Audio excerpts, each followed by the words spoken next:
All right, welcome to Coots' Wrestling Pod. It is a few days for Halloween. It's funny, we're gonna be reviewing a Halloween Havoc show in November, bro. Like it's already gonna be in the past, and we're gonna be talking about Halloween Havoc. But that's in 2 weeks. Today we're at the Great American Bash 91. Andrew Lee, why don't you check out my shirt?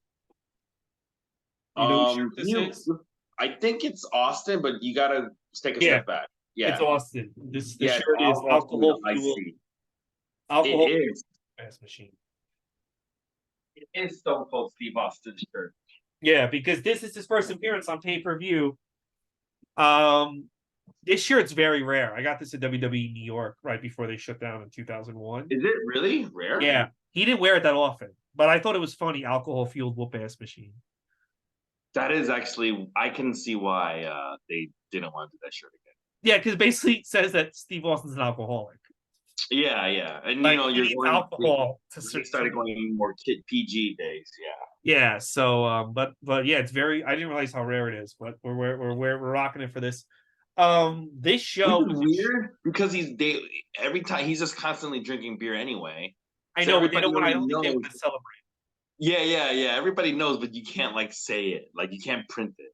Well, this basically means that in order for him to kick ass, he needs alcohol.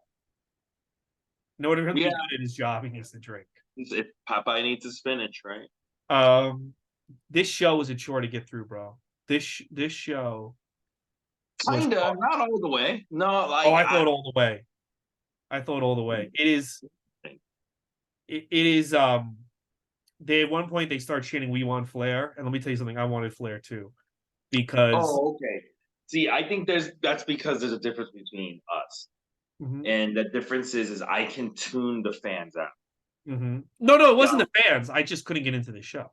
Oh, because do you remember when we were reviewing shows during the lockdown and WWE was doing those empty arena, the Thunderdome shows, and people were like, I can't watch this without the fans, and I was just like, I actually like it better without the fans. You know what? I look back, I missed those days, bro. Yeah, I used to watch all those shows. Like I remember AEW Dark. It was all with like a couple of wrestlers acting like audience members.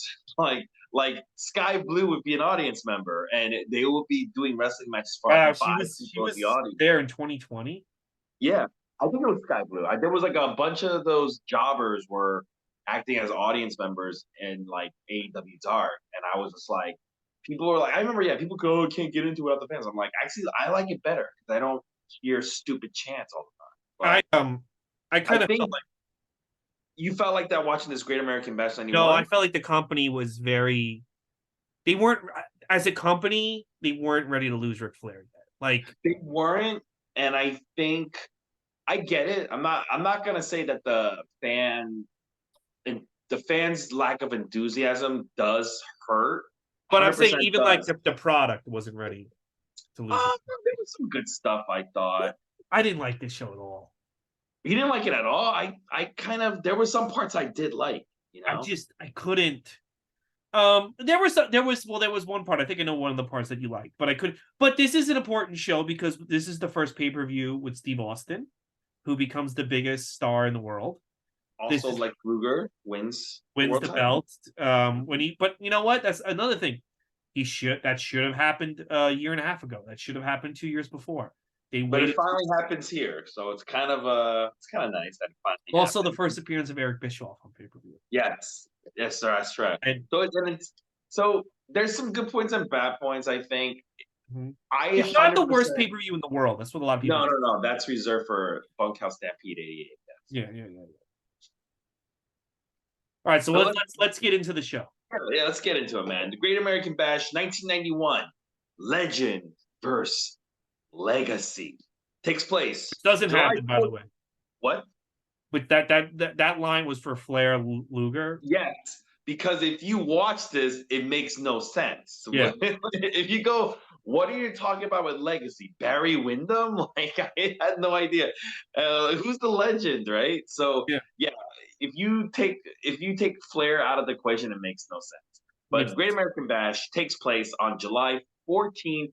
1991 in Baltimore, Maryland. 9,320 people are in attendance. That's actually a pretty decent number. for them actually. Um, so we're gonna start the show with some shots where it's almost like WWE Backlash in Puerto Rico. It's like you get the camera going through the fans in the streets, and it goes into the venue, and it goes up to the ticket stand, and it buys a ticket. See, the camera is from the fans' perspective, and he's going, and there's people selling programs and popcorn and stuff, and then it comes into the arena, and they get a fucking full shot of everybody in the arena, and it looks like a fucking full house. I enjoyed that whole intro. How did you feel about it? It was very 90s. I love the guy at the ticket counter. Have a great show. Have a Yeah, great show. No yeah. one's ever. I've never seen a ticket taker happy for people to come in. Everybody was programs like, hey, you get your peanut. It was very 90s, but I like that, like, I don't know, fans perspective. And I the like the crowd, vibe. it did look like a full house. It looked great. Like there was so many people there for a change. Mm-hmm. Tony Schiavone and Jim Ross will be on commentary. How come there's no Dusty Rhodes on this? I don't know, but I kind of wish they would have Tony and Jim Ross just do an episode of Dynamite alone without like Excalibur or anybody. I like them as a team. Um, oh man, I think like I don't think I would want to see that because I think Jim Ross, I don't think he has it. Well, Jim Ross could do color. Tony could do play by play. I feel like it's like you're saying like I want to watch Michael Jordan and Scottie Pippen play basketball together. Well, You like Tony is still good. Tony apparently they made Tony the head and now he's the now play by play guy in Collision. Yeah, because fucking Kevin Kelly is really really terrible. Yeah, But Tony Schiavone still has it, and I yeah. think the reason why he still has it, He took a even break. though he's super old, is because he took that large break. Where he hasn't become cynical. Well, Jr. is super cynical. It was smart for Tony. It was smart because, like, I get when they first brought Tony in to just be like the guy that's like, oh yeah, that's interesting. Oh, look at that move, because like he hadn't done it for so long. But now that he proven that not only does he have it, but like he's back into wrestling full time, making him the play-by-play guy is the right move. He should be their Michael Cole. I know, even though he's old, if you can get like 5-10 years out of him, get it. Let him be their Michael Cole. Oh yeah, Michael Here's the thing. Cole's just not going to go away. I will say this: Tony Khan did steal that from MLW because Tony Schiavone was doing commentary on MLW right before AEW. WWE because I listened to his podcast. I'm listening. I'm way behind. I'm only in 2019 on his podcast, but he actually really wanted a job with WWE for years. He would email. He would call Triple H. He would want to be a producer on the network. And right when AEW launches, they want to have a meeting with him, and he says, "No, thanks. I'm signing with Tony Khan." Yeah. That shows what kind of character Tony Schiavone is. But also, it's like he said, I want. He called Vince McMahon in 2001. Said, "I don't know what I'm going to do. Can I come over?" And Vince is like, "I'll get back to you." And Vince, when he left in '89, Vince said to him, "You'll always have a place here if you want to come back." Mm-hmm. And he said, I asked for a job for all these fucking years. I asked for not even on camera, like a behind the scenes producing role. I wanted to work for the network and you never got the moment Tony Khan says I'm going to be helping him, you fucking called me. Fuck you. Yeah. No, but that's what I'm saying. That shows what kind of a person Tony Schiavone is. He's a good person because you know what it's like? It's like you're asking this girl out. Hey, you want to go on a date? You want to go on a date? Can we go on a date? I would love to treat you. I would love to take you out to dinner. She's constantly saying no to you. The moment you start paying another girl attention, she goes, hey, she goes, hey, you want to have dinner on time? You'd be like, no, fuck you, bitch. Yeah. I've been asking you for years. And now that you know that I'm interested in somebody else, that's when you want to fucking have dinner with me. So fuck you now. There's a lot of guys who go, yeah, I'll have dinner with you, right? There's a lot of people who would have jumped back and like, yeah, I want to work with you, WWE. Yeah, but waiting for you to call me. I'll be right there. Yeah. But Tony Schiavone, he's a man of character. He's got integrity. Yeah. All right. So you know what did not have integrity though? The scaffolding in the first match. Dude, why did they ever think this match Why do they keep going back to this match? There's I no, don't you know. can't do this. You can't have a match. There's nothing to see. I feel like the scaffolding gets worse and worse every year too. Yeah. It just gets more rickety like every year. It's like it's about to fucking fall apart. So the first match is a capture the flag scaffold match. Yeah, So because nobody wants they, to do nobody wants to yeah, fall. they upped it. So now it's not only a scaffold match, but there's flags on both ends. And to win, you gotta take the flag out and you gotta bring it to your other side. So they I upped don't, the ante at the didn't it seem beginning. like way higher than the other scaffolds too? Um, it seemed to, I mean, it just looked to me, it probably was higher. It just seems super rickety. Like, But there's like parts where if a wrestler did fall off, he's could land on concrete. Like there's oh like yeah, yeah. You know, if he falls off, your career's over. you know You know, your like, life's over. It would have been an Owen Hart. So I'm just like, yeah, why? Like I'm watching this and I'm like, I don't know if I would have said yes to this. yeah. I would have pulled Warlord and Barbarian. Yeah, they were the I smartest was guys. like, why the fuck am I going up on this rickety fucking thing? You Yeah, know? with PN News, Yeah. like why can't we just have a shitty match in the ring? Boom, oh guys, it's like so the participants in the match, as Ray mentioned, PN News, who's like fucking 500 pounds or whatever, Mm-hmm. and Bobby Ian, who stupidly has done this match probably about 4 times. I know he just keeps doing this match. I don't know why he keeps I like. think he's a guy who can't say no. Yeah, I'm watching some going like, Bobby, you're better than that. You don't have to be doing this. You're better than this. You don't have to keep agreeing to this stupid scaffolding match, you know? And Yeah. it's those two versus Stunning Steve Austin and Terrence Taylor, formerly known as Terry Taylor, the Red Rooster, with Lady Blossom. There is a father walking out. There's a fan who has a sign that says Lady Blossom, room 216. She Oh would hell yeah! 360. yeah, that was really funny. Lady Blossom, room 216. She is the former wife of Stunning Steve Austin. She's gonna help with the creation of Austin, which ultimately ends with Austin 316. So I thought that was very fucking coincidental. It was very interesting. Weird moment. Yeah, weird moment. So Bobby Ian and PN News, they just start right off the top right away. They just climb up the scaffolding. They're up the top.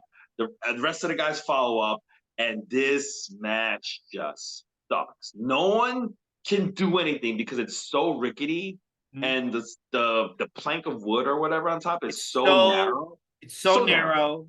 So narrow. And I just don't know why anyone thought this was a good idea. I don't know why did anyone thought this was a good idea. It's just crazy. Basically, Bobby Eaton gets the flag and he goes about halfway on the fucking walkway, the catwalk, I guess, and then he just comes backwards. He just goes back. He doesn't take it to his corner. He brings it back to them for some stupid reason. And then I guess he went back because they forgot a spot. I think they forgot the spraying in the eye spot. So Stunning Steve Austin, he gets a spray paint or whatever from Lady Blossom and he sprays it in both their eyes. But then we hear the bell ring and they go, PN News and Bobby in one. And and then as they're all climbing down, to his credit, Terry Taylor takes like a bump halfway down the fucking climbing down the scaffolding, which got some cheers because ultimately when you're doing these kind of fucking things, people want to see someone fall. Yeah, so he fucking does take a fall, so I'll give him credit for that. Then they start fighting in the ring. They all start fighting in the ring, even though this match has like been over for 3 minutes. Mm-hmm. And I'm like, this is how the match probably should have started, guys. They should have Why started in the ring. Why don't you just how did you just have these four guys have a regular tag match? Yeah, you know what this reminded me of? It reminded me of like King of the Ring. I think it's '98, where the Hell in the Cell. Oh, that was way better. Yeah, no, but what it reminded me of, like Mick Foley, if you read his book, he said, I want to start off at the top, and he climbed to the top. And he was like worried because he's like, I'm worried if the Undertaker came out and looked at me and then just went straight to the ring, then I have to climb back down. Imagine he did Yeah. And I was thinking about this and like seeing like after the match was over, they start fighting in the ring. I was like, why didn't you guys just start in the ring? Like, why didn't you guys? Because there was a moment where Stunning Steve and Terrence could have just been like, "Come down," and they would have had to come down and just start at the fucking bottom. But yeah, it was just you brought up an interesting question. Why couldn't they just have a regular tag match? Well, I think they thought we need one more gimmick, but I just would have been like, give them like a street fight. Like there were no street fights. Was there a street fight on this? No, but I don't think there was a street fight. You know But what would have been cool? You know that you do that intro where they're coming into the arena, and then all of a sudden, like PN News like throws Terrence Taylor through the door, and then the show starts with it's a Falls Count Anywhere street fight, and these guys are already going at it. So we're just starting the show with that, and that's a gimmick, and it's a memorable start because right away you're like, you think you're gonna have this happy-go-lucky intro, and then like boom, the match, and then they're fighting in the street, and they're fighting, and then you bring them back into the ring, and that's where the match ends. that would have been fucking great. And then that's a gimmick where it's a cool like, this is a new era. Like, look, we're fighting in the hood. I don't know. You know who should do that? Is fucking like AEW. AEW, yeah. They should 100% do that. I don't think WWE would ever just like that, right? No one's ever done that where like you're doing like your intro and then a match just breaks out. And then you just yeah. I would love to see that, yeah. Actually, that's not. But ultimately, I hated this fucking worst opening match I've ever seen. Worst opening. Yes, and it's the worst Steve Austin match you'll ever see. Yeah, it's absolutely the worst. It's just shit. What an intro to the person who's going to change wrestling forever. You compare this match. I was watching this match. I'm like, imagine going back in time and showing someone that just watched this match, the WrestleMania 38 match. You're like, this guy goes from that to this. It's unbelievable. What a journey he goes on, this guy. So after this, we get our first shot of Eric Bischoff. That's his debut in WCW's pay-per-view. He's with Paul E. Dangerously and Arn Anderson. They cut a promo on Missy Hyatt and Rick Steiner because they're going to have a cage match later tonight, which is going to be weird. Weird placement, but that's what's going to happen. Mm-hmm. So Eric Bischoff, basically, yes. Oh, really quick. Did you notice with WCW, they do this a lot? And as a kid, I remember they'll make a little reference to like a sports thing happening, and I think it's so that you associate WCW with real sports. WWF never does it. WWF never like, yeah, last night the Mets scored a no-hitter, and right now we have Ricky Steamboat here with Mean Gene. You know, like you notice Bischoff did that. He like did this whole last night about like an update about a baseball game. Like he's part of a sports network or something. They did it a lot in WCW. Oh man, they do that a lot in WCW. JR especially. Yeah. Oh, but even Lee Marshall. Do you remember Lee Marshall would do the road reports on Nitro? Yeah.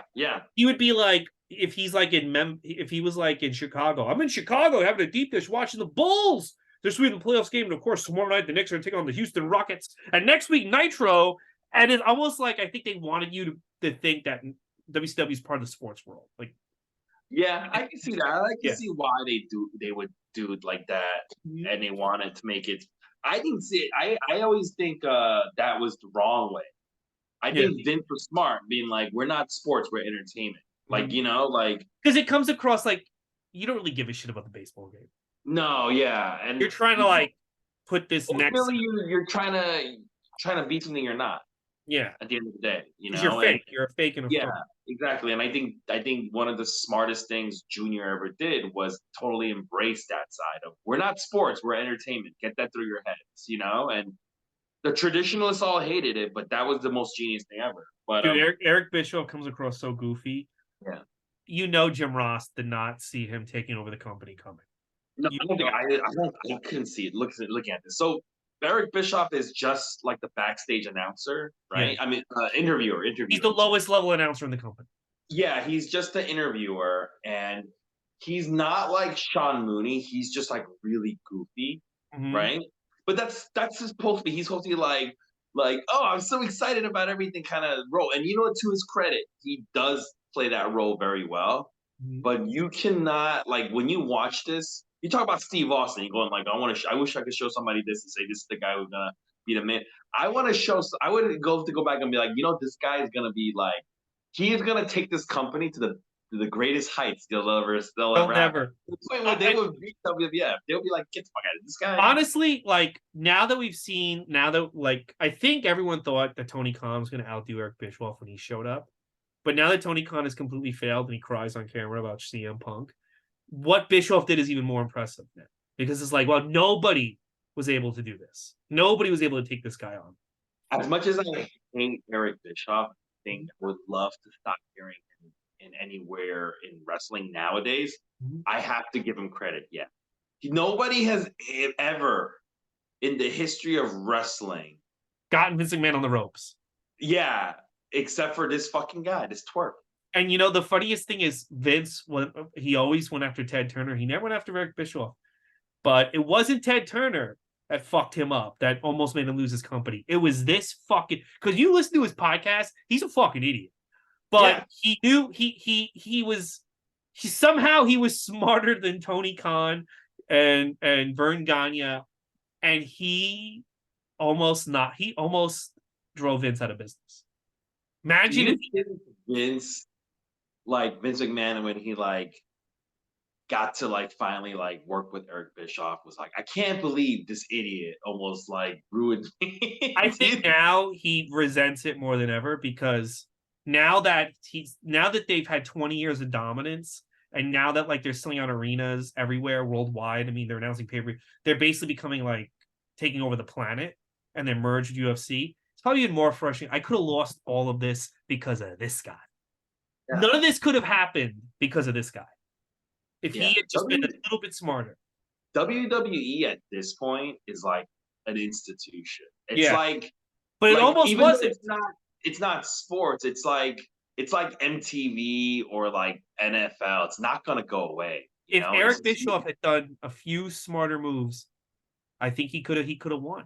But 100%. If Eric Bischoff was an actual, actually, there's a lot of different things he could have done. But we'll get into it as we get further on. But to his credit, he's the only guy who fucking bested Vince McMahon, and he did it for over a year, dude. He did it. No, he did it for 2 years. He did it for 83 weeks. 83 weeks. Yeah. But you know what?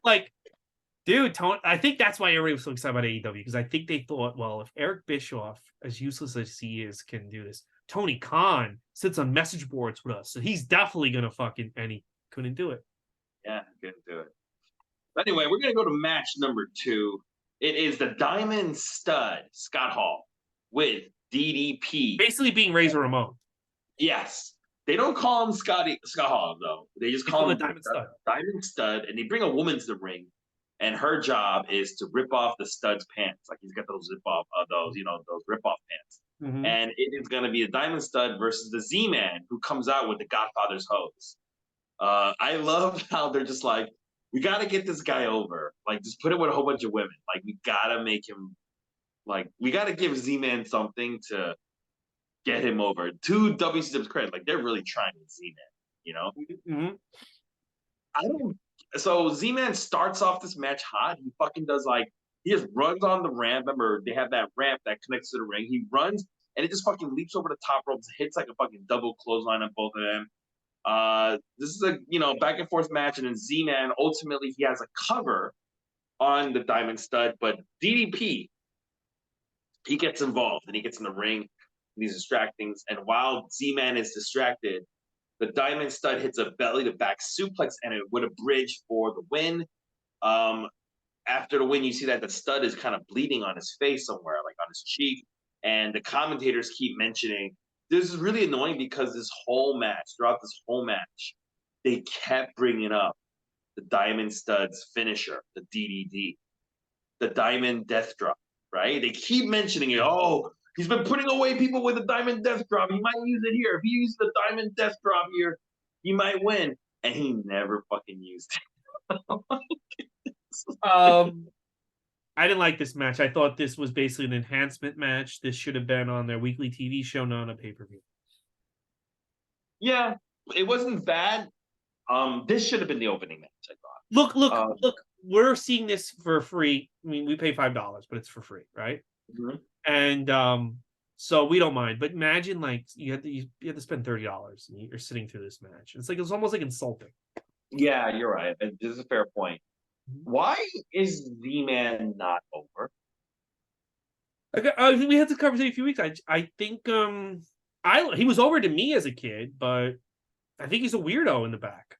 Oh, okay. because he's like his wrestling's not bad, you know. He seems charismatic. I guess like the lack of a push is not what's getting him over. He keeps losing. That's I why, mean, right? look, because he had a figure. I thought everyone who had that figure, the WCW Hmm. figure, was over, was like a star in the company. And but I didn't really watch the show that often. He's not a star. He's Yeah, he seems he popular with seems the fans too, but because he loses so much, I think that's what gets him maybe he's the not guy over. they trot out when they want to get someone over. Yeah, Mhm. that's kind of sucks. Match number three, it's Oz comes out with the Great Wizard versus Ron Simmons. There is a loud, boring call during this match. Yes, first one of the first boring champs ever. One of the first, yeah, one of the first of many boring calls in this No, I mean match. like all the pay-per-views we watched so far. Yeah. Yeah. Mhm. No, I think there was a boring chant once in a WCW Yeah, NWA show. also a WCW show. Yeah. Yeah. That's how you know Um, like the smarter fans were WCW fans. Because WWE, like you would never hear that you wouldn't hear that chant in WWF for years. yeah, that's Mhm. true. Um, they what do you call it? The crowd is kind of dead in the beginning, but they kind of come alive when Ron Simmons like takes over Oz over the top row on a third try. Ultimately, Ron Simmons hits a bunch of shoulder blocks for the win. What did you think about this match? Um, it was interesting to see how like you could tell they were over Oz already, but they didn't. Like in the first entrance, welcome to Oz, welcome to Oz. Now, like you can tell, like the guy, like it's Kevin Sullivan in the wizard costume. He's fucking over it, and so is Kevin Nash. Like they're just over it, and it's like I don't know. It just was funny to just see the difference with it in 2 months. How much they don't give a shit about this gimmick anymore. Good win Welcome for to Ron Simmons. Oz. Welcome to Oz. I do miss that. Welcome to Yeah, he Oz. just Welcome kind of to like, Oz. dude, you could just see him like I'm okay. I'm just gonna walk into the ring with his stupid costume. Like he's not even trying to be like the same character. He's just like a miserable guy in a fucking midget wizard costume. Yeah, the monkey's gone. They didn't have the monkey anymore. Yeah, Oh, that was the whole thing. That was but the whole but act. The monkey. but Um, actually, I like seeing Ron Simmons get the win. So good for him. you know what was really interesting was seeing Ron Simmons versus Kevin Nash Yeah. because I never thought I would like. I don't like the thought never crossed my head that they had like a singles match or anything, and Mhm. here it is. And Ron Simmons is a big guy, Yeah. and Kevin Nash makes him look small. I I've kind of never, wish. See, I wish they had gone with a singles run where they gave Ron Simmons a babyface push in WWF before they stuck him in the acolytes. yeah, yeah. I think after the acolytes, he was already too old. Yeah, but when they brought him in, I wish they had given like a heroic run before they went to. Instead of the fucking gladiator. I think there was more money in him being like the all American babyface than Farouk. Although everybody remembers Farouk. I like the Nation of Domination too. I like that a lot. Yeah. And the name just Farouk stuck for a long time. It just sounds like a black, but yeah, they should have done that. I don't know why they had to do the fucking stupid gladiator thing. I don't know why. Everybody was a gimmick to Vince back then. Yeah. So after this match, we get the WCW top 10. It's their top 10 ranking list. And here's the order of the top 10. Number 10, Johnny B. Bad. Number 9, Ron Simmons. Ron Simmons just passed Johnny B. Bad. Number 8, the Diamond Stud. Number 7, Elegante. Number 6, Arn Anderson. Number 5, Bobby Eaton. Number 4, Steve Austin. Number 3, Sting. Sting is 3. Who's number 2 then?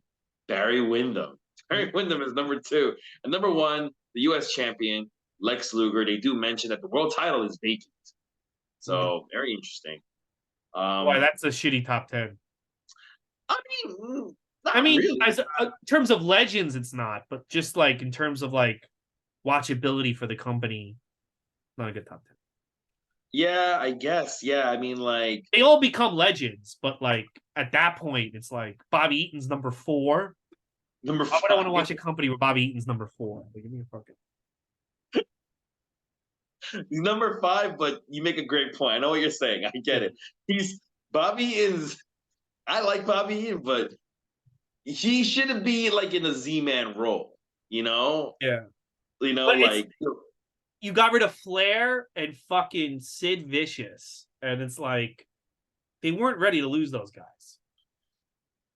Yeah, and like I'm trying to think who else could have been in this top 10, a single star in WCW right Well, now. Junkyard Dog could have been it. Oh my God, we're gonna get to that part, yeah, later.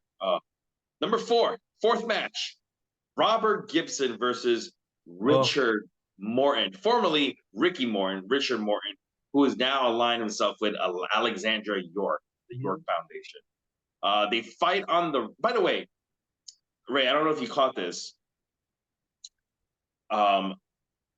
Actually, it comes back later. I'll mention it later. Sorry, I'm all over the place. But anyway, this match. So it's a match between former tag team partners, right? Rock and Roll Express, and they start off really hot. They fight right on the ramp, right off the bat, back and forth. The crowd's into it, and then Richard Morton decides to start working on Robert Gibson's right knee forever. Mm-hmm. It's just knee, attack the knee, and they slow the fucking pace down to a fucking like a snail's pace, and it's Robert Gibson's just selling his knee, but then all of a sudden when they're doing the fucking comeback, he's able to use this knee, like his right leg. He's doing fucking drop kicks to the back of the head. Like he's not fucking selling at all. And then basically what happens is Alexandra York, she starts distracting the referee, who's Bill Alfonso, and Richard Morton hits Robert Gibson on the head with the computer for the win. What did you think about this? I hated this match. I couldn't believe how bad it was. I couldn't believe this match should have been the way these guys were over back in the. This should have been a main event. This should have been the heat. Like it should have been molten hot. The heat. Oh, fucking abomination. First of all, biggest problem is you turn heel. You're now with the York Foundation. Why are you dressed in your old outfit? You like what? How fucking lazy are you that you can't get a different outfit? You're still with the Rock and Roll Express bullshit. The fuck is wrong with you? You fucking moron. And then you know who did that? You know who did that? Terrence Taylor. Yeah. He fucking put his hair in a pole, and he's like, I gotta change everything, ponytail, everything, right? You know, I would not be surprised that Shawn Michaels watched this match and said, everything Ricky Morton did, I'm not gonna do. Because he changes up everything when he turns heel. And it's a big moment. Imagine if fucking Shawn Michaels just kept walking out in Rocker's gear and jump into the ring. Like, after I thought you are no longer with Marty Jannetty. Yeah, but I'm still gonna dress like him. Dude, and then the match sucked. These guys have been partners at this point for like 92 years. They have no fucking chemistry in the ring. No fucking chemistry.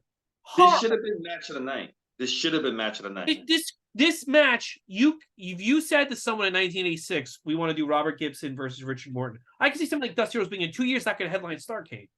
And I could believe it. That's how over these guys were. Mm-hmm. And instead, it's got no heat. It stinks.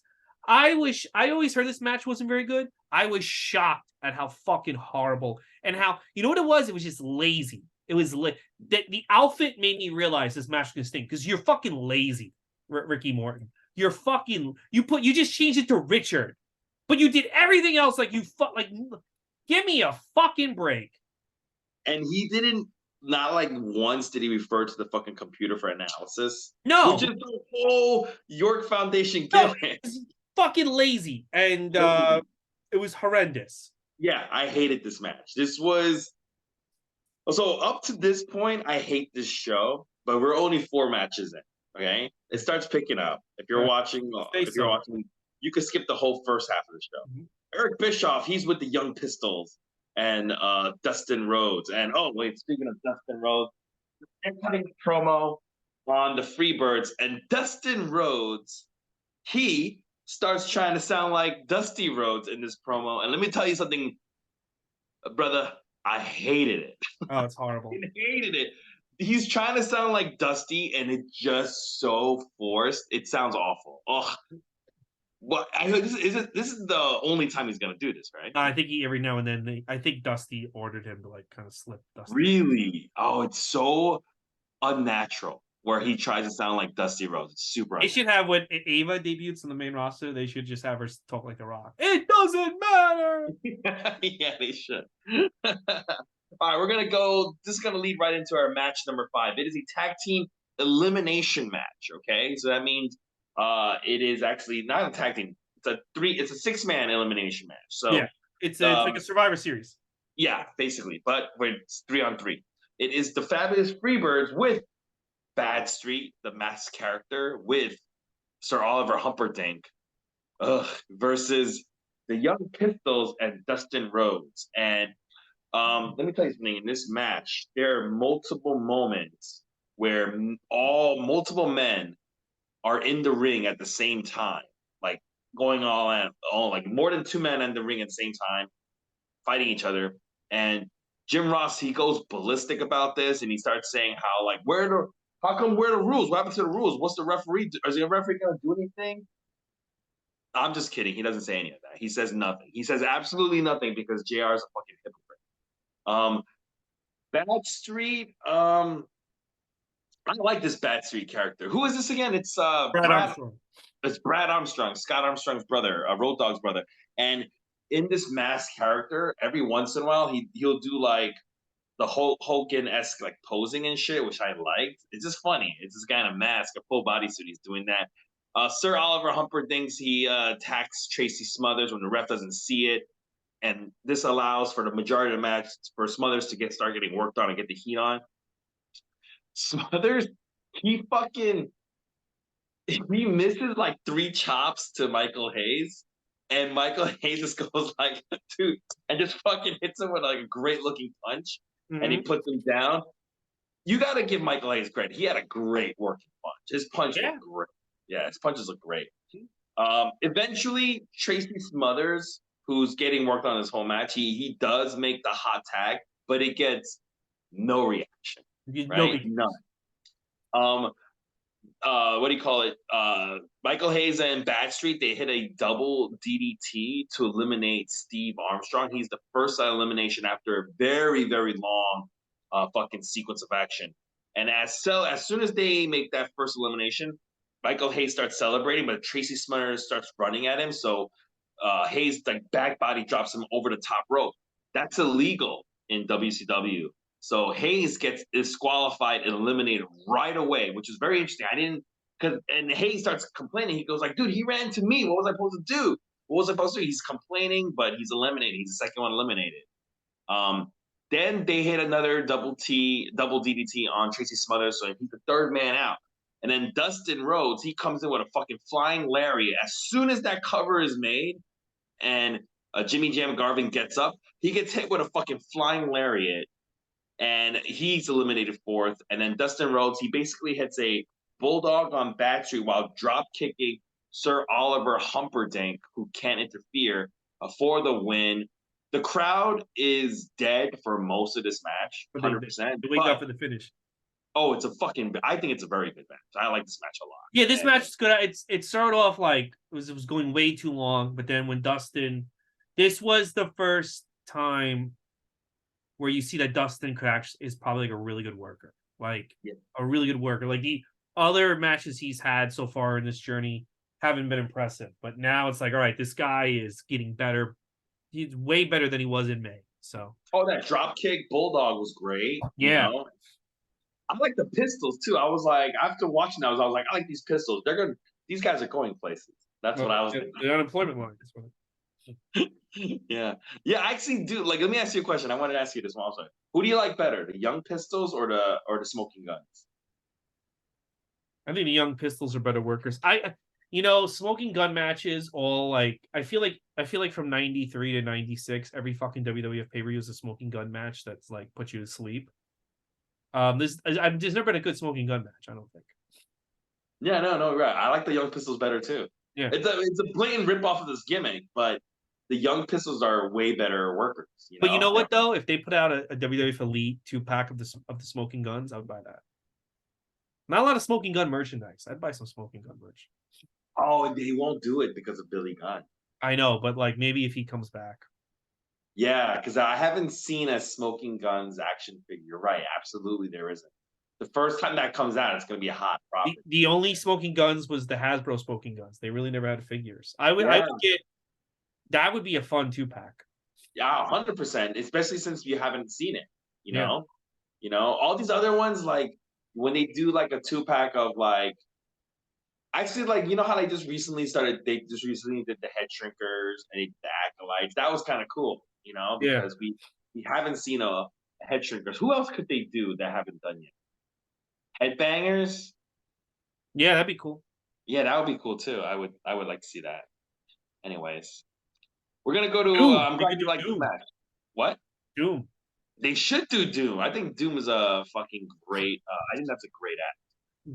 But yeah, this is a good match. It really made me started after this match. I started kind of getting into this pay-per-view. We're gonna go to match number 6. It is a bounty for the mask match. It's Yellow Dog, who comes out with a golden retriever called Man's Best Friend, versus Johnny B. Bad, who comes out with Teddy Long. A fan His has other a best friend. yeah, a fan has a "We love Johnny B. Bad" sign, and JR starts making these comments, but it sounds like he's gay shaming. I'm not 100% sure. I can't tell. Yeah, of course. Yeah, back then you gay shamed.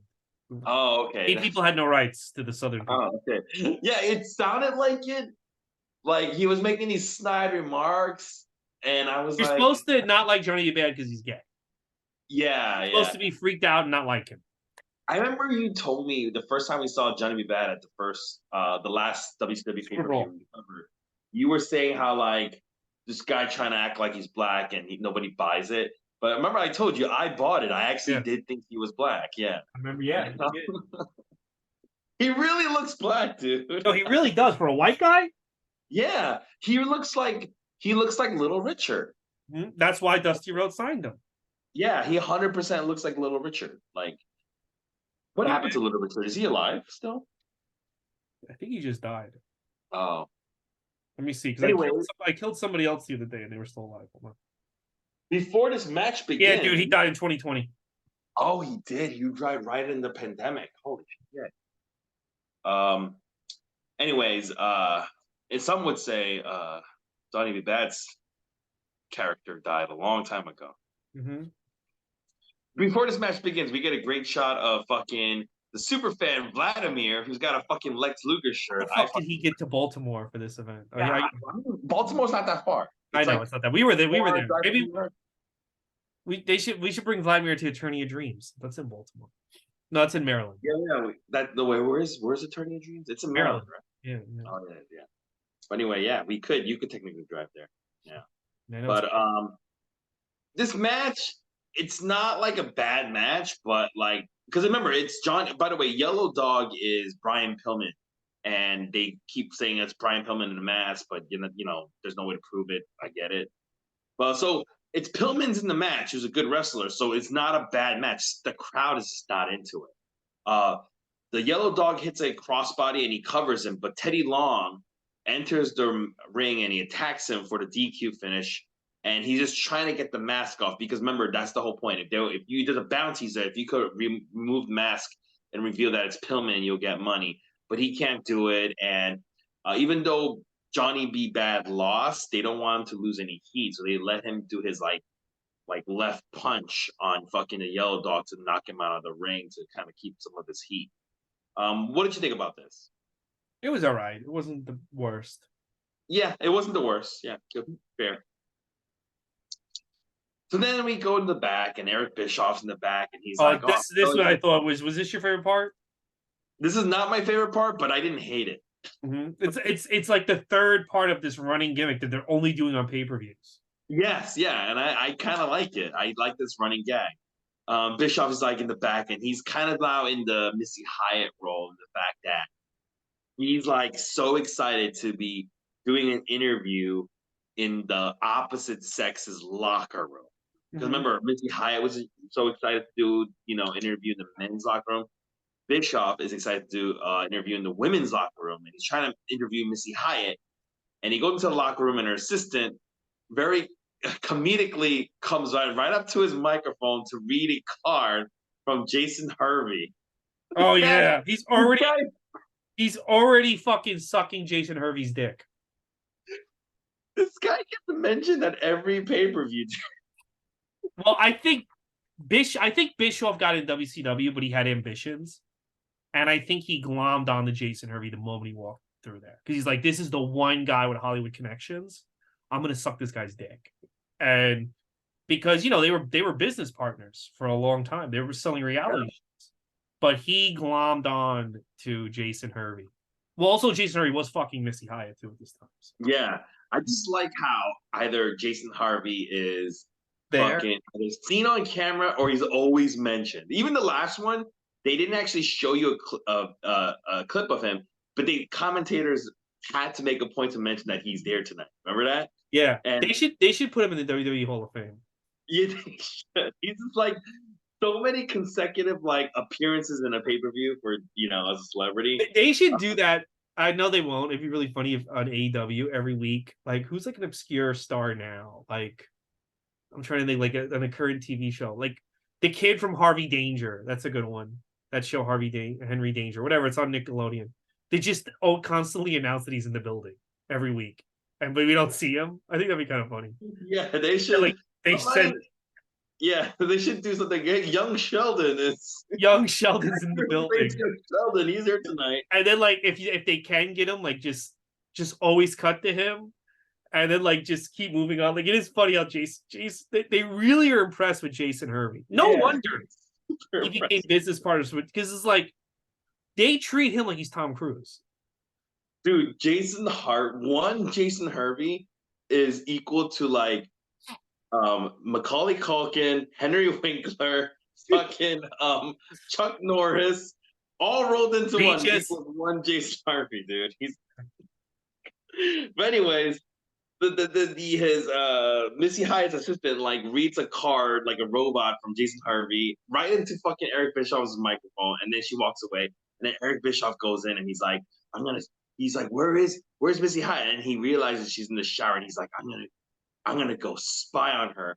And then he just starts like watching her naked. And then like while she's like in the shower, he starts to try to like ask her questions. And dude, she's in the shower and she's naked and he's got a camera. Of course she flips out. She starts throwing things at him, calling him a peeping Tom and yelling at him. And then fucking like Eric Bischoff has to fucking like run away. And in a way, this is like some of it is cornball, but it is still entertaining. I liked it. I didn't hate it. You like it? Yeah, I'm wondering how many shows are going to keep this going.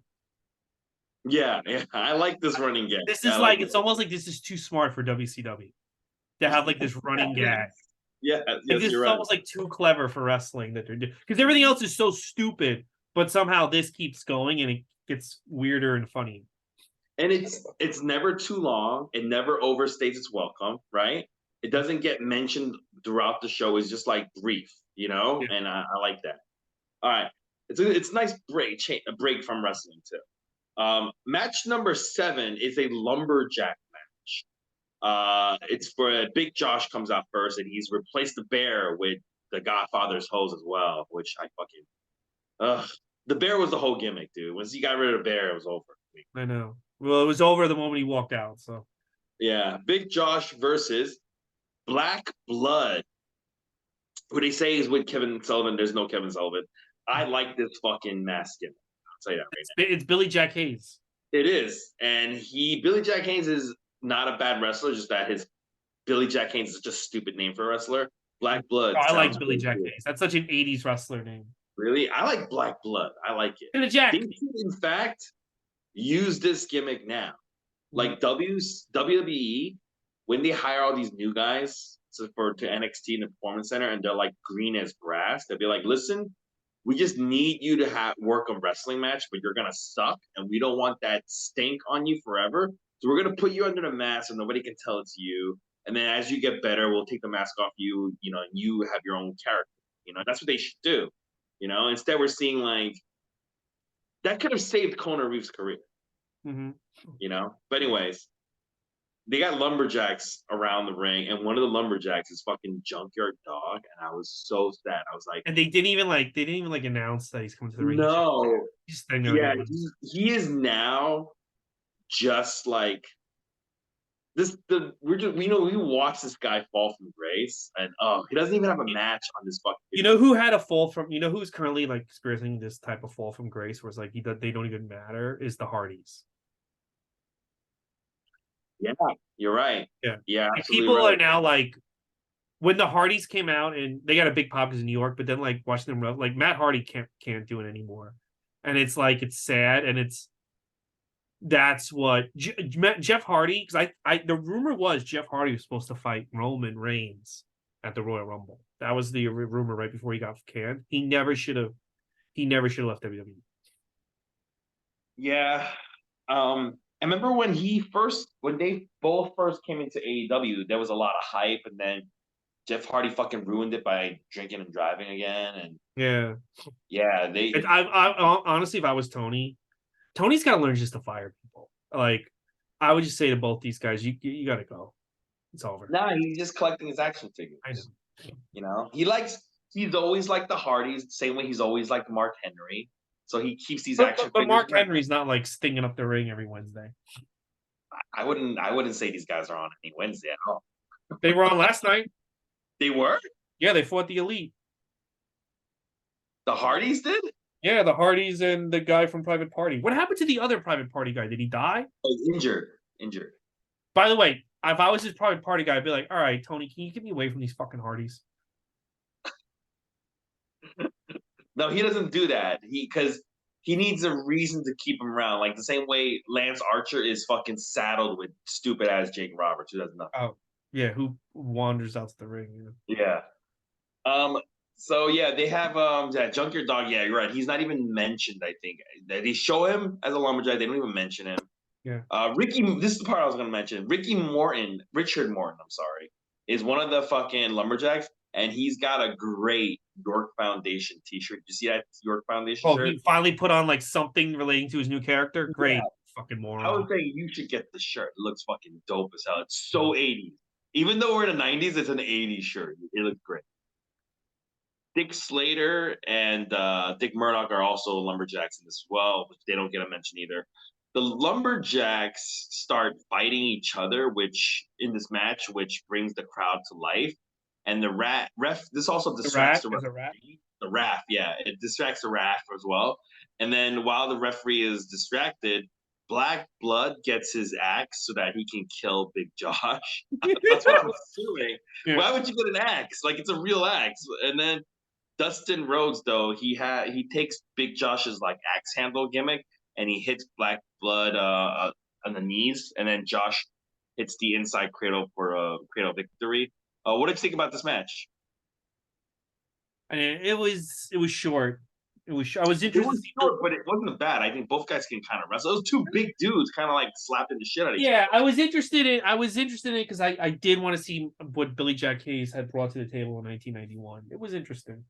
Mm-hmm. Billy Jack Haynes. He's got a pretty good physique because he's humongous. He's pretty big, and his wrestling's not bad either. So he can fucking work. It's just boring, you know. Mm-hmm. You know, but I like this putting him under the hood thing. I like that idea.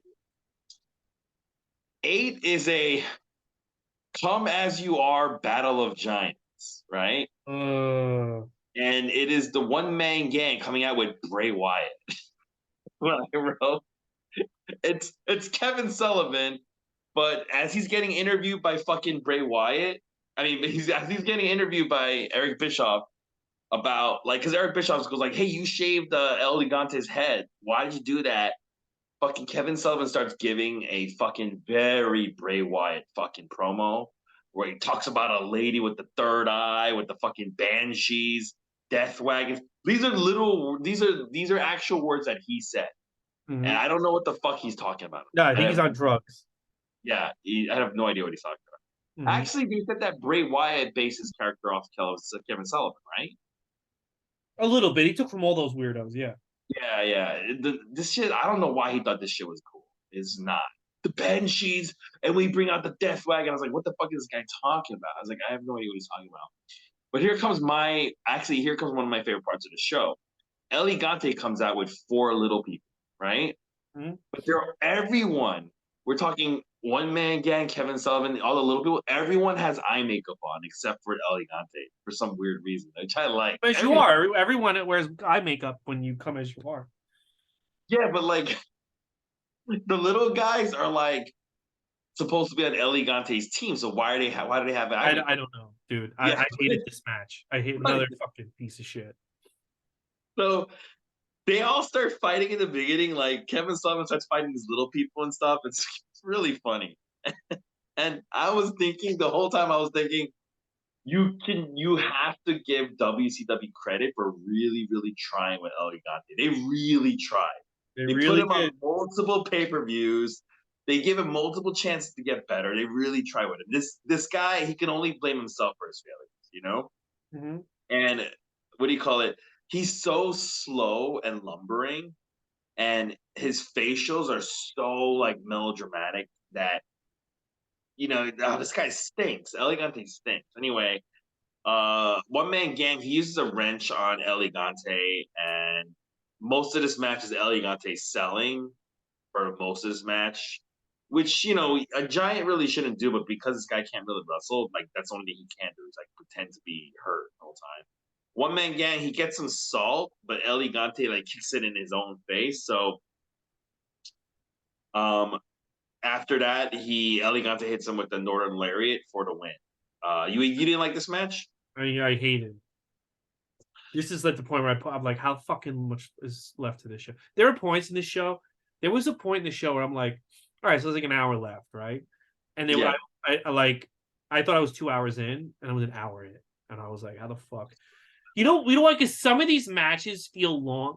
This is the thing I don't like about WCW. Some of the matches feel like wrestling for the sake of wrestling. And what I mean by that is like a match that could probably be told in 7 minutes. They're told to stretch it to 17 minutes because they're short on their time cue. They're short on what, they know they have to fill 3 hours. And you could feel that from the wrestlers. Like they're just killing 10 minutes so they get to the stuff they actually want to do. They got to get to that pay window. Yeah. But like this match was horrendous. I hated it. I did not like this match at all, but seeing El Gigante come out with 4 little people, one on his shoulder, and they all have eye makeup on, did make me laugh. So I give him 1 star for that. Okay, well there you go. You're very generous to the LG Gigantes. All right, then we get a recap of Sting and the Nikita Koloff feud, and then it's gonna go to our 9th match, which is a Russian chain match. Nikita Koloff versus Sting, and basically what the point is, they're tied up to with a chain, and you got to hit the 4 corners. It's like a strap match, but it's Russian chain. And this match is very back and forth, including multiple low blows where they both hit each other in the balls a bunch of times. And both guys, the ending comes when both guys are they're kind of tied up with each other, and they both hitting the buckles at the same time. And Nikita Koloff, he comes to the last turnbuckle, and he's about to touch it, but then he like turns around and he looks, and Sting kind of does like a stinger splash jump at him, but to like try to leap over Nikita to hit the last turnbuckle, but his momentum pushes Nikita into the buckle first. So Nikita Koloff wins, but they keep fighting some more, including more nut shots afterwards. I personally like this match. Oh, I didn't like it. You didn't like it? No, it just was long and boring. I don't like Nikita. Oh, really? I like this match. To be fair, I am biased to this type of match. I like the hitting the 4 turnbuckles match. I just something about all this right. match. So you like these type of matches? All right. Yeah, I like these type of matches. I just seeing where Sting went in a year. He was the world champion. Now he's having a match with this oaf. I just can't get into Nikita Koloff. I think he's the only guy that's more impressive. Like the more I watch him, the more I'm like, when I was a kid, I thought he was super fucking cool. I'm like, God, this guy's horrible. This guy's horrible. He's an atrocity on humanity. I don't think his wrestling's bad. I don't know. I like the finish. The finish was cool, and it kind of was cool that Nikita wins the Russian chain match. He beats Sting. which was kind of like surprising too. But yeah, I think he plays his character stupidly, but I like this match. I thought this was Okay. not bad. They both look good. Mm-hmm. And then we get a video package on Lex Luger and Barry Windham, the build up to them being in the main event. And I thought this video package was done very well. Mm-hmm. And we're going to go to our 10th match. It is the cage match for the vacant world title. Once again, they don't need to do a cage match. They should just do a one-on-one, but whatever. They're doing the cage. As they start lowering the cage, there's a very loud, "We want Flair" chants. Very loud. Yeah, and JR and Almost Tony Schiavone. overpowers JR and Tony. Oh, yeah. But I've never heard a chant like the announcers, almost like you can't hear the announcer because the chant's so loud. To their credit, both JR and Tony Schiavone, they never acknowledge it. Mm-hmm. And they do a great job doing analysis on the two matches and who they think is going to win, with their strengths and weaknesses to kill time. I thought they did a really good job at that. You actually listen to those guys, they do make it sound legit. It is Barry Windham versus Lex Luger for the big title, and they show you the fucking belt, which they should not have done because it is fucking small and shitty looking. You see, I know, but it was they had to rush out a new belt because Flair had the belt. Yeah. So those of you guys who don't know the history of what's happening, Ric Flair was originally supposed to be at this pay-per-view, right? Great American Bash. Mm-hmm. But he got in a fight with Jim Herd, the guy who was running it, over what did they get in a fight over? I Money? forget. But basically what it came down to is Jim Herd stupidly fired him. I think it was like a contract. Yeah, I think it was like money and shit. But here's the thing. Back then, if you were the world title holder in WCW, you had to put a deposit down. Mm-hmm. And Ric Flair said, they were like, "Give us the belt." And he was like, "All right, give me my deposit back, and I'll give you the belt." And they said, "Oh, fuck you, we're not giving you the deposit back." It was only 15 grand too. Yeah, it wasn't even that much money. And Ric Flair was like, this is where Ric Flair is right, though. He's like, if you're not giving me my deposit back, I'm fucking keeping this belt, which is fair. And he took that fucking world title with him to WWF. It's insane that happened, and they have to show this shitty. You know what it looked like? It looked like the original AEW women's title. Mm-hmm. Really you know what? Small. You know what was even more insane about it? Because it's like he is WCW, he is his company, and he's showing up because you know how like they fucking like berated Medusa for dumping the title in the trash. I think what Ric Flair did is even more disrespectful to hit that company. You took but he was justified in it. I'm not saying, but it's embarrassing. Your world title is we're gonna see that no, you're not gonna see Flair, but you're gonna see the world title at SummerSlam. Your world title is at the real world title, which is what Bobby Heenan said, is at SummerSlam, not the Great American Bash, because you can't give this guy 15 grand. Yeah, it's very embarrassing. You're absolutely right. Your fucking flagship guy too. It would be one thing if like I don't know, fucking Nikita Koloff had the belt and went over there, but it's the face of the company is in WWF with your belt. Yeah, it's a slap in the face, really. Well, it's you know it's not a slap in the face. You know, it's one of these like. It's like you get what you deserve. I don't feel bad. Exactly. I don't feel bad for WCW. Get what you deserve.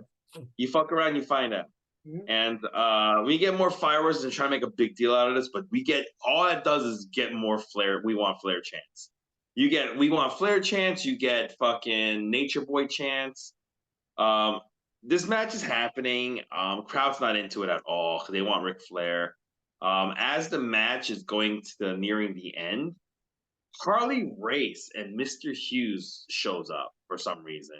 And then Harley Race signals to Lex, you do the thing, and Lex Luger hits Barry Windham with the pile driver, which was Harley Race's move, I guess, for the win. When he wins, people do cheer because they have been waiting for Lex Luger to win this world title for a very long time. So I'll give him that. And this match was not the best championship match I've ever seen, and it should have been more exciting than this. But, you know, I could tell they probably both weren't that into it because the fans weren't into it. But Barry Windham, he could work, and Lex Luger, they could work too. So I'll give him that. Well, there's two problems with this match. This was supposed to be Lex Luger's heel turn, and it's not really. They didn't really do a good job of expressing that on the broadcast. Oh my God! Really? This was a heel turn? This was a heel. See, you didn't even know. This is supposed to be. No. This is his heel turn. He becomes the top heel in the company with Harley Race as his manager. But You didn't pick that up. what heel thing did he do? Exactly. But this is a heel turn. He's with Harley Race. Did Harley Race even go in the ring with him? Yeah, but Harley Race is not a heel. He's Harley Race. No, he's a heel. They're heels. I guess you're right. Mr. Hughes is a heel. Yeah. Oh, But yeah, like it's Bailey. That's the other. And then the other thing too is like, man, you know what? I Lex Luger's a better guy than me because Ric Flair really fucked this guy. Every chance Ric Flair got from 88 to 91. And I know this wasn't really Ric Flair's fault, but he was finally supposed to put over Lex, and then he goes to WWF. Yeah. Man, like if he had just won in like Starrcade 88, he'd probably be talked about as one of like the greatest of greats. And instead it's like it's just too little too late, this title win. But it was okay. It was all right. It was nice he won the belt, but it wasn't like this. I would have had honestly, I would have had him and Sting in the cage. Yeah. I wouldn't have even had a cage. Well, they booked it with Flair. I just think Wyndham was. I even would have had Arn Anderson. I just think Windham. You know who's gonna win with Windham in that match. You know. I would have called an audible, and I would have went Sting versus Lex Luger. Yeah. For the vacant world title, and then or Rick Steiner versus Lex Luger. I would have done Sting, Lex Luger, and then Sting and Lex Luger turns heel, and then the whole next program is Sting's trying to get his revenge and the belt. You know. Because Sting eventually does win and chase Lex out of the company where he goes to WWF. So, it was all right, but like, man, it's even like like you can't wait too long. That's why like Cody can't lose at Mania. He's got to win, or it's over. Just fire him. Let him go back. There's a thing about waiting too long. Absolutely, wrestling's very delicate in that sense that like. If you go too early or if you go too late, you could really ruin it. Timing is very important. And I still almost feel like you still fucked up the Cody Roman thing. I know they're business. I know objectively like business. I think long term that's going to be revealed to be a mistake, but we'll see. I still think there was no reason for Cody not to win. Some people actually think that LA Knight might at Crown Jewel. Because so many people don't think he's gonna win that's why some people think he's gonna win. I mean, if you are actually gonna go with LA Knight as the guy, like if you're gonna be like, you know what, we're actually gonna make LA Knight the guy, he has to win at Crown Jewel because he's old already. So so in order to get the best, if you have said LA Knight is our new guy. He is going to be like the new face going forward. We're going to try to make him our John Cena. He has to win, but I don't think they want to do that. Yeah. I don't think they want to right now. He doesn't have that many years left. Absolutely. Yeah. You know? I think they want him to be like number 2 or number 3 behind Cody and like I can even see them wanting Jey Uso to be above him. And Jey Uso is very popular right now. Yeah. Mm-hmm. Yeah.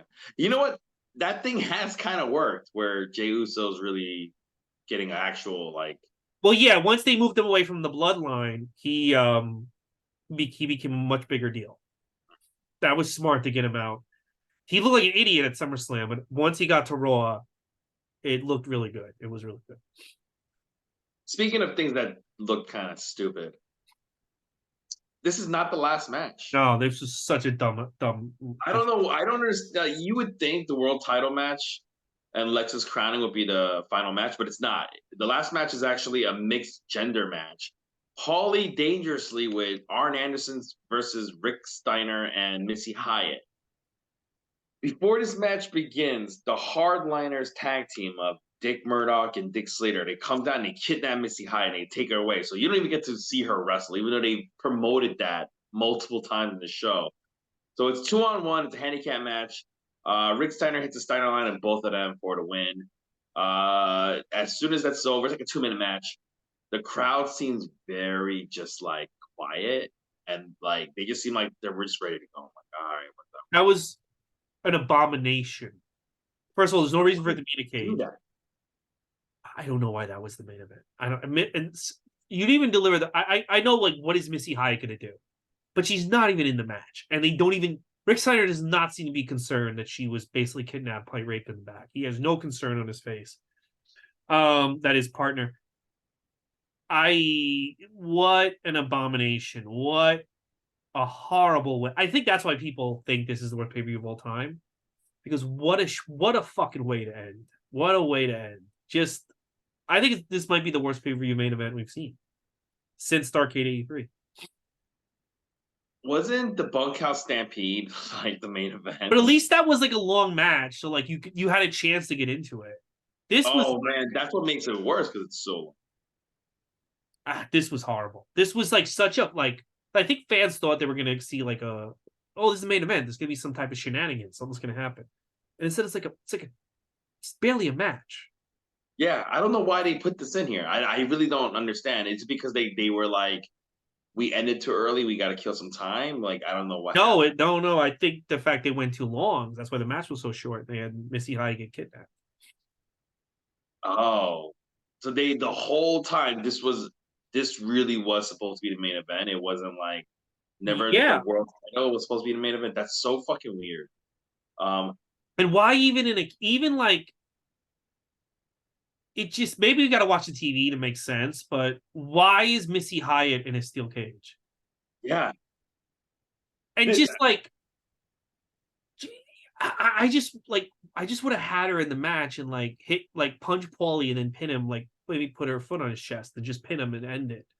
Like it's just like because you advertise Missy. I'm not saying people were like, oh man, I can't believe Missy Hyatt, but you advertise Missy Hyatt. That's the intrigue that Rick Steiner and Missy Hyatt are in a cage with Arn Anderson. yeah, because and then she's not even in the cage. They don't do a lot of intergender stuff back then, you know. No. Yeah, but it's just like if you're gonna main event with a match that weird, just do the fucking match. Yeah. I will say this: it's not a good pay per view at all, and the crowd's not interactive at all. However, I did like the 6-man elimination match, and I did like the Russian chain match. So, all right. I mean, and I like better than Bunkhouse Stampede. I hated the whole fucking thing. They really fucked up getting rid of Flair when they did. They should have just gave him what he wanted. But it's gonna lead to some good what happened? That I agree with. Yeah, but it's gonna lead to some great WWF shit, which we're gonna get into. So the next 4 weeks. Next week, SummerSlam '91, match made in heaven, match made in hell. Ultimate Warrior's last appearance, Macho Man's wedding, the first hit that Ric Flair is coming to WWF. In 2 weeks, Halloween Havoc '91, which is Ron Simmons versus Lex Luger. In 3 weeks, the show I've never seen, Survivor Series '91, with Hulk Hogan versus Undertaker. And then in 4 weeks, this Tuesday in Texas, which is only 90 minutes, you'll enjoy that. Which is Hogan versus Undertaker 2, a pay-per-view taking place only not even a week later. That's next week, right? No. That's in a month. A month, okay. Yeah, next week is SummerSlam '91. SummerSlam 1991, yeah. All right. What are you looking forward to the most? I'm still looking forward to Survivor Series '91. But, let me see what I'm kind of interested in seeing like the belt, just because we're going this consecutive order to see the WCW belt on TV. But some SummerSlam 1991 has Bret Hart versus Mr. Perfect. Yeah, so that's it's gonna be SummerSlam '91 is gonna be a really good show to watch. So that should be fun. But again, the reason why I'm excited for Survivor Series '91, it's the only classic era pay per view I've never seen. So yeah, I don't think I've ever watched that either. So we're gonna be watching that kind of both at the same time. Interesting, and I'm glad to get back to WWF. We've had 3 weeks of other companies. Yeah, I am actually, dude. If you are somebody who says WCW was better than WWF at this time, you're a crazy person. You're a liar. Yeah, you're a liar. You're a liar. Maybe I'll make the argument for '89, but not hell. dude, like WWE is or F is just so much more entertaining. You Mhm. know, I'm not saying the wrestling is always better. It's just more entertaining. That's all it needs to be, though. You know. Guys, if you enjoyed this episode, please subscribe to me on please subscribe to this show. Also follow me, Ray Goots Comedy on TikTok. Also, we're gonna have some Patreon news coming up. I just gotta get rid of all the weirdos, but we might have some Patreon news, so stay tuned for that. Yeah. Andrew Lee, what Changing happened? your name to TNA Wrestling? Is that what you're? That's how you're Yeah, we're going back? changing it back. We're changing it back to TNA. All right, guys. We will see you next week for SummerSlam 91.